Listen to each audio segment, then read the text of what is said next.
Φίλοι μου καλοί μου φίλοι, γεια σας. Άλλο ένα καινούριο βιντεάκι εδώ στο νέο το κανάλι.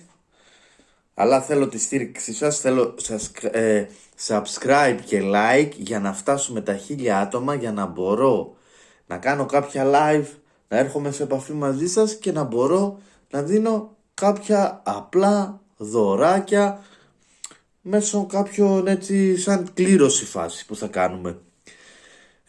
Λοιπόν, σήμερα όπως σας έχω δείξει θα φάμε τα μαμαντίστικα γεμιστά με λίγες πατατουλίτσες. Έχω εδώ να τα συνοδέψω, μου αρέσει εμένα πάρα πολύ γιαουρτάκι. Το συγκεκριμένο γιαουρτάκι είναι λίγο έτσι πιο ελαφρύ και ταιριάζει με το ριζάκι. Και έχω εδώ μία ελληνική, μία χωριάτικη σαλάτα, φετούλα, λαδάκι, μπόλικη ρίγανη που είναι αγαπημένη μου, οριγκάνο, ντοματούλα, κρεμμυδάκι, αγκουράκι. Όπως λέει και ο αγαπημένος μου YouTuber, πάμε να ξεδιπλωθούμε αναλόγως και ουδοτοτρόπος.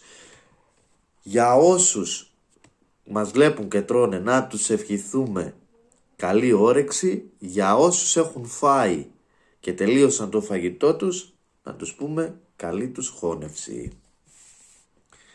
Έχω και μία γαζόζα εδώ. Έχω λίγο ψιλοσταματήσει να τρώω, να πίνω κοκακόλα.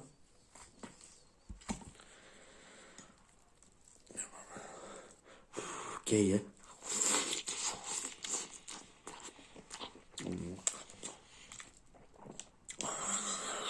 Ήθελε λίγο παραπάνω αλκάκου.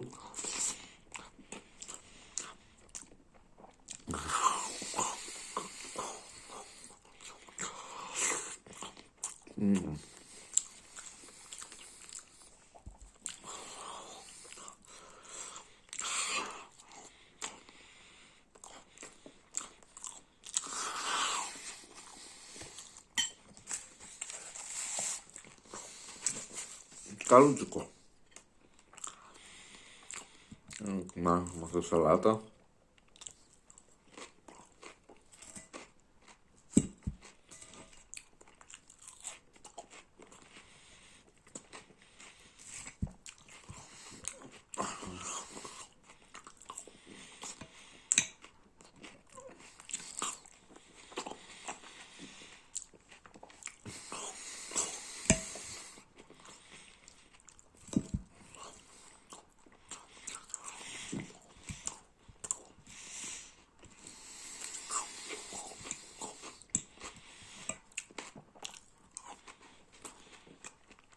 Να συμπολεί σαλάτα.